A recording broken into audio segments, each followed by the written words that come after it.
मुरादाबाद के civil line स्थित पंचायत भवन में सोमवार को विकसित भारत समर्थ उत्तर प्रदेश विकसित उत्तर प्रदेश 2047 की अवधारणा को साकार करने की दिशा में विजन डॉक्यूमेंट निर्माण हेतु एक बैठक एवं कार्यशाला का आयोजन किया गया। इस कार्यक्रम की अध्यक्षता मंडल आयुक्त मुरादाबाद ने की।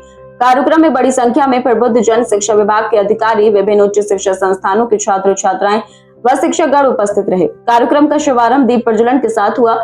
मंडल आयुक्त ने अपने संबोधन में कहा, विकसित भारत और विकसित उत्तर प्रदेश के लिए शिक्षा मूल आधार है तथा युवा इसकी सबसे मजबूत कड़ी है। उन्होंने बताया कि प्रधानमंत्री नरेंद्र मोदी के विकसित भारत 2047 के सपने को साकार करने के लिए मुख्यमंत्री योगी आदित्यनाथ ने उत्तर प्रदेश को वर्ष 2047 तक विकसित राज्य बनाने का संकल्प लिया है।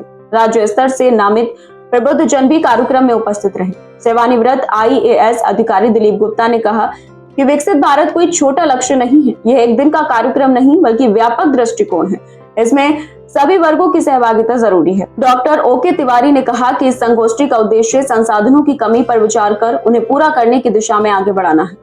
ICMR के प्रोफेसर डॉक्टर रणवीर सिंह ने कहा कि वर्ष 2047 की सफलता की तैयारी हेतु इस प्रकार की कार्यशालाएं अहम हैं। डॉक्टर रविंद्र कुमार ने अपने विचार रखते हुए कहा कि विकसित भारत में प्रत्येक नागरिक की अहम भूमिका है। जिला अधिकारी ने कार्यक्रम की विस्तृत रूपरेखा साझा करते हुए सभी से QR कोड व वेबसाइट के माध्यम से अपने सुझाव व विचार साझा करने की अपील। ओपन सेशन में छात्रों और अध्यापकों ने सक्रिय भागीदारी करते हुए अपने विचार रखे और विभिन्न योजनाओं पर सवाल भी किए। मुख्य विकास अधिकारी ने सभी पैनलिस्ट का परिचय कराया और विकसित भारत समर्थ उत्तर प्रदेश की प्रमुख थीमों अर्थ शक्ति, सृजन शक्ति और जीवन शक्ति पर प्रकाश डाला। कार्यक्रम के दौरान मुरादाबाद के अभिनव प्रयोग सुगम्य पुस्तकालय को वीडियो प्रस्तुति के माध्यम से दिखाया गया, जिसका उद्देश्य मंडल आयुक्त ने विस्तार से साझा किया। शिक्षा विभाग से मंडलीय सहायक शिक्षा निदेशक बुद्धप्रिया सिंह ने शिक्षा के नए आयामों पर प्रकाश डाला।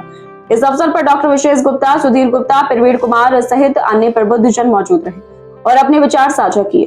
कार्यक्रम का संचालन विज्ञान शिक्षिका बबीता मेहरोत्रा ने किया। आयोजन को सफल बनाने में मंडलीय सहायक शिक्षा निदेशक बुद्धप्रिया सिंह, जिला विद्यालय निरीक्षक देवेंद्र कुमार पांडे, सह जिला विद्यालय निरीक्षक शतानंद शर्मा, जिला बेसिक शिक्षा अधिकारी विमलेश कुमार, DPRO DSTO सहित अन्य अधिकारियों का सक्रिय सहयोग रहा।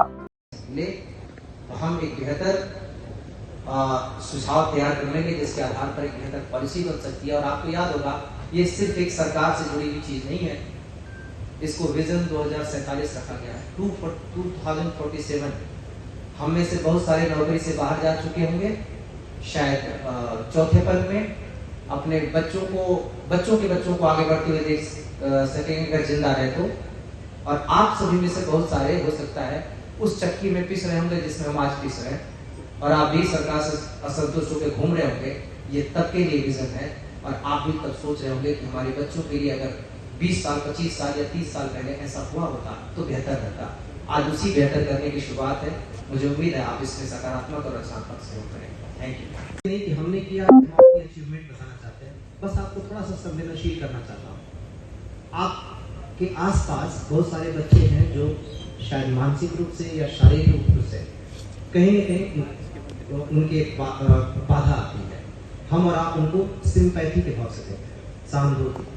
कई बार आप लोगों ने ये सोचा होगा, पहले से हमारा समाज सिखाता है अंधे को रास्ता पार कराना परोपकार का कार्य है।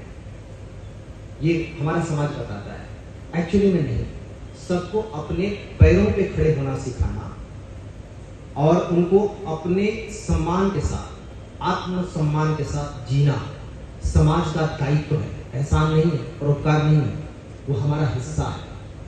हम और आप अगर उनको वो हिस्सा नहीं दे रहे तो एक समाज के रूप में हम विकलांग हैं। जो भी है, जब तक आपके घर परिवार या आसपास एक व्यक्ति ऐसा नहीं होता, हम और आपको उस संवेदना का एहसास नहीं होता। जो हमने शुरू किया था, सिर्फ इस बात को आप एहसास करिएगा कि आपकी पूरी कक्षा में अगर 25 की संख्या है, उस 25 की संख्या में एक बच्चा, आप सिर्फ प्राइमरी स्कूल लेवल पे इस बात को एहसास करिए, एक बच्चा कहीं कान से ऊंचा सुनता है और हकलाता है। क्या कक्षा के बच्चे कैसे उससे व्यवहार करते हैं, टीचर कैसे व्यवहार करता है? यानी उसके लिए जरूरी है कि उसके जैसा माहौल मिले। जो मूल संकल्पना में था, हमारे पास बहुत सारे ऐसे लोग आते हैं। कई बार में क्या होता है कि कई बच्चे बचपन से मूक बधिर होते हैं, तो उनके एक 6-7 साल या 8 साल की एज में एक ऑपरेशन होता है। ऑपरेशन के बाद कॉक्लर इम्प्लांट लगता है, तो ये थोड़ा बच्चे सुनने लगते हैं और थोड़ा बेहतर बोलने लगते हैं, फिर भी वहाँ पिलाते जरूर हैं, यानी थोड़ा तोतले होते हैं और चीज़ों को बहुत जल्दी ग्रास नहीं कर पाते। क्योंकि सोचिए, बचपन से आप दादी, नाना, पापा, मम्मा कहते आ रहे हैं, एक बच्चे को 7-8 साल की एज में पहली बार चिड़िया की चहचहाहट सुनी उसने, एक साथ उसको सारा क्रॉस करना है, तो उसके लिए संभव नहीं है। ऐसे में जरूरी होता है कि हम सबका सपोर्ट मिले।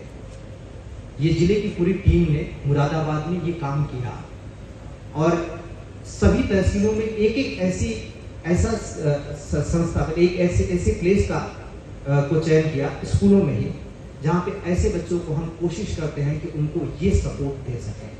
इसको इस दृष्टि से आप अगर देखेंगे तो शायद